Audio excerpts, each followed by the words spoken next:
Doctor Babasaheb आंबेडकरांचे अन्नायलेशन of caste, जातीभेदाचा उच्छेद, हे भाषण भारतीय समाजव्यवस्थेतील दोषांवर केलेली एक ऐतिहासिक शस्त्रक्रिया मानली जाते. या घटनेचा संक्षिप्त सारांश. पार्श्वभूमी आणि वाद. 1936 मध्ये लाहोरच्या जातपात तोडक मंडळाने बाबासाहेबांना अध्यक्षीय भाषणासाठी निमंत्रित केले.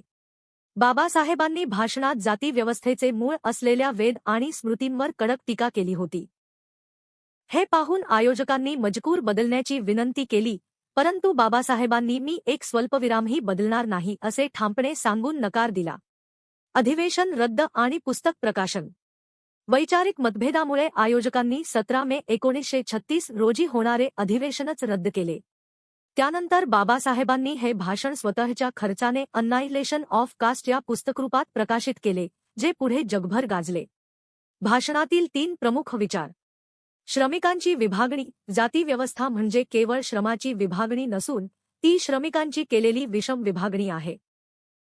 शास्त्रांचा त्याग. जोपर्यंत लोक धर्मशास्त्रांना प्रमाण मानतात तोपर्यंत जाती व्यवस्था नष्ट होणार नाही. त्यामुळे शास्त्रांचा आधारच उखडून टाकला पाहिजे. नियम विरुद्ध तत्त्वे. सध्याचा धर्म हा केवळ नियमांचा संच बनला आहे. तो मानवी तत्वांवर, प्रिन्सिपल्स, आधारित असायला हवा. महात्मा गांधी आणि ॲनिहिलेशन ऑफ कास्ट. हे पुस्तक प्रकाशित झाल्यावर जगभरात त्याची चर्चा झाली. महात्मा गांधींनी त्यांच्या हरिजन या वृत्तपत्रात या पुस्तकावर टीका केली आणि बाबासाहेबांच्या विचारांना आव्हान दिले. याला उत्तर म्हणून बाबासाहेबांनी पुस्तकाच्या दुसऱ्या आवृत्तीत गांधींच्या टीकेला अत्यंत तार्किक आणि जशास तसे उत्तर दिले, जे आजही अभ्यासाचा विषय आहे.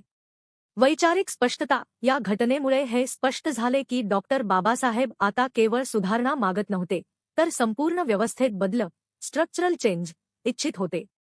धम्मांतराची बीजे. याच पुस्तकात बाबासाहेबांनी हिंदू धर्म सोडण्याचे संकेत दिले होते, जे पुढे 1956 मध्ये प्रत्यक्षात आले.